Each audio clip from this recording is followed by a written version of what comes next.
Bonjour à toutes et à tous et bienvenue sur Débriefing pour ce nouveau genre de sortie au UGC Léal. Nous sommes le 20 octobre et j'ai la chance et le privilège d'être avec un jeune réalisateur qui sort son premier film aujourd'hui, Les Héroïques. Bonjour Maxime.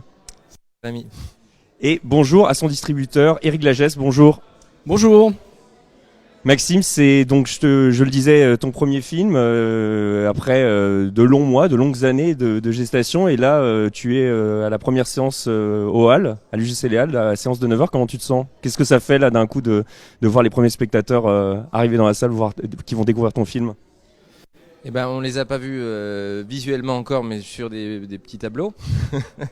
Mais non, très heureux de sortir le film, qui est un film quand même très solaire et qui donne beaucoup d'espoir. Et on espère que, avec la météo qui a perdu son soleil, les gens vont revenir un peu dans cette salle et que ça va attirer. Voilà, mais en tout cas, non, on se sent très heureux et très bien accompagné par la distribution, par la production, par Eric, chez Pyramide, toute l'équipe de Pyramide. Et voilà, on est très heureux. Voilà. Est-ce que tu peux nous dire, en résumé, un petit peu comment tu en es arrivé à cette séance du 9h, un petit peu le projet de quand il date, les grandes étapes, le parcours un petit peu de ce film, de ce premier film atypique? Le parcours à quel niveau? Le parcours Entre le moment où tu as eu l'idée et cette sortie qui devait être l'année dernière, j'imagine, avec le Covid, ça a été repoussé. Un petit peu comment t'en es arrivé jusqu'à ce jour? Alors déjà au début c'était effectivement un court métrage que j'ai écrit qu'on a fait qui s'appelait Beautiful Loser, qui était un premier jalon de ce long métrage qui a fait son parcours en festival pour aller jusqu'au César et qui était vraiment un film qu'on a fait dans l'intimité et dont on s'attendait pas forcément à ça. Ça a donné Les Héroïques qui est le prolongement de ce court métrage et voilà, et ensuite on a raconté cette histoire ensemble avec François, dont l'histoire est fortement inspirée et qui est vraiment le parcours d'un homme qui essaie d'être quelqu'un de bien avec des années derrière lui de compliqués et puis d'addiction, et voilà, et c'est comment cet homme-là va aller vers la lumière. On a tourné ce film-là il y a déjà 3 ans. À l'époque, donc, on était prévu pour sortir donc quelques temps auparavant, et on a décidé avec Pyramide de repousser la sortie à Cannes de l'année d'après. Qu'on a pu présenter en juillet du coup au Festival de Cannes, ce qui était un moment très fort. Et voilà, et de pouvoir le ressortir aujourd'hui dans la période dans laquelle on est donne aussi beaucoup de sens sur l'esprit de solidarité dont parle le film. Voilà. Eric, au niveau de l'engagement de Pyramide sur le scénario, ça remonte à quand? Est-ce que ça a été un coup de cœur? Comment ça s'est passé? Est-ce que vous avez déjà vu le court-métrage? Ah oui, oui, bien sûr. Enfin, moi, j'avais vu ce court métrage que j'ai adoré. En fait, moi, j'étais dans le jury de la Fondation Lagardère. Je suis toujours, et Alice Bloch, donc la productrice, candidatée. Et du coup, j'ai découvert le projet comme ça. J'ai découvert le court métrage comme ça. Je trouvais ça formidable. Et bon, elle a eu la bourse, mais on est une dizaine, hein, comme un match, je suis pas tout seul. Elle a eu la bourse à l'unanimité, et du coup, après, je me suis engagé sur le projet. Ça me semblait logique. Et oui, tout ce que Maxime dit, moi, je le voyais déjà dans Beautiful Loser, et je le voyais aussi dans Les Héroïques, que je trouve du coup encore plus lumineux que Beautiful Loser. Déjà, son titre est formidable, et on avait cette envie d'accompagner un jeune réal, et puis de lui donner sa chance. Et oui, ça a été un long parcours parce qu'il y a eu le Covid, parce que le film était déjà pressenti pour Cannes 2020, qu'on a décidé d'attendre Cannes 2021, qu'on a bien fait puisque le film était en sélection officielle à Cannes 2021, et qu'on l'a sorti après. Et évidemment, voilà, donc il faut absolument que le public et le jeune et en fait tous les publics aillent voir ce film, parce que c'est un film qui parle de la vie, et c'est pas du tout un film qui parle de la mort, c'est vraiment un film qui parle de la vie. Et comment on réfléchit à une stratégie de distribution à partir du moment où on a une sélection aussi importante que Cannes, puisqu'on a vu qu'il y avait une première date de sortie en novembre, finalement ça a été avancé en octobre, il y a eu d'autres festivals. Comment tout ça s'organise quand on sent qu'on a une pépite entre les mains, un joyau brut comme celui-ci? On essaye de trouver une bonne date, on essaye de faire la campagne la plus la plus cohérente, et qui nous semble être la plus juste, la plus authentique vis-à-vis du film, mais celle qui peut aller le plus près du public, qui peut le toucher. Donc voilà. Après, il y a énormément de films qui sont sélectionnés à Cannes tous les ans. Donc je veux dire, c'est pas une exception, mais on essaye de donner un caractère exceptionnel à la sortie du film.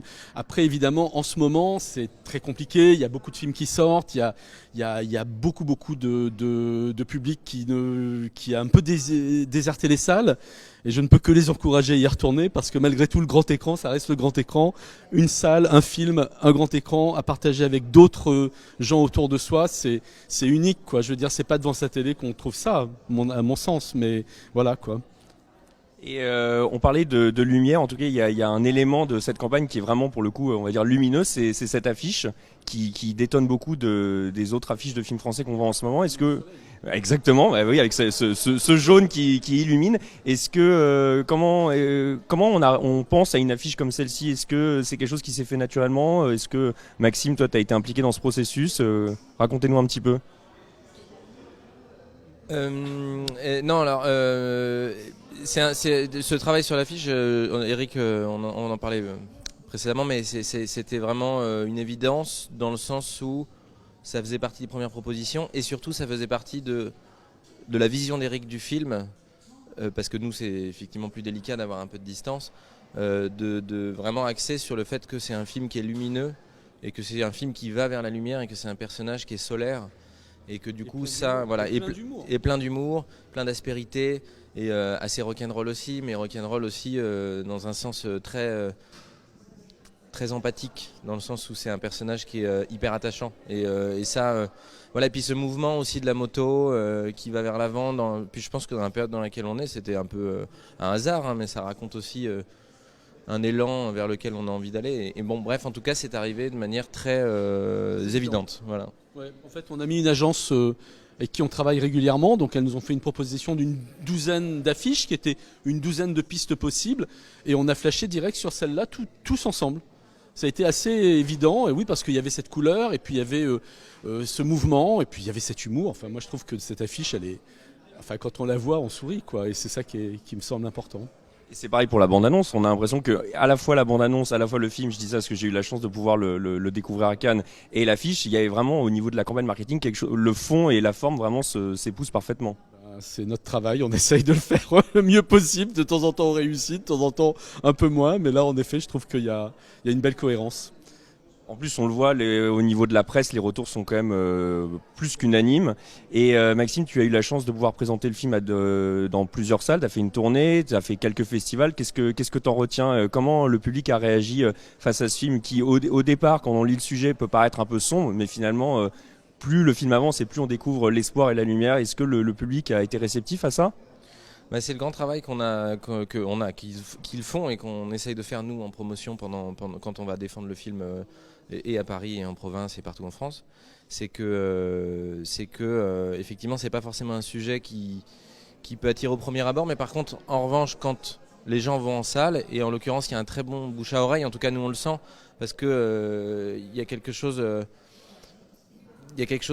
qui crée en fait, je sais pas, une sorte de désir d'être heureux, et donc on sent aussi dans les salles que quand on sort, les débats durent très longtemps, qu'il y a des gens qui viennent nous voir et nous embrasser, nous prendre dans les bras, prendre François, les comédiens et tout, etc. dans les bras. Et donc voilà, ils disent tous on va en parler, on va en parler, on va en parler. Donc voilà, nous on espère que ça va prendre, parce que vraiment on a ressenti ça pendant toutes les différentes avant-premières qu'on a faites, c'est-à-dire vraiment une empathie très forte pour le film et une véritable volonté de le défendre et de dire aux autres d'aller le voir. Donc j'espère que ça va, que les gens sont fidèles à ce qu'ils ont pensé de tout ça, quoi. En tout cas que ça va prendre. En tout cas, c'est vrai, on a vu, il y a vraiment une troupe, une famille qui s'est créée autour de ton co-scénariste et acteur principal, François. C'était pour toi évident que son histoire, il devait aussi l'incarner, parce que c'est quand même, entre guillemets, celui qui n'est pas comédien au départ, qui est quand même accompagné de beaucoup de comédiens confirmés. Pour toi, c'était une évidence dès le départ? Alors, il est quand même un petit peu comédien au départ, c'est juste qu'il est parti dans le doublage après, mais ça a été une évidence directe. Et puis on a fait en fait ce court-métrage, et je pense que quand tout le monde a vu le court-métrage, il y a eu une évidence.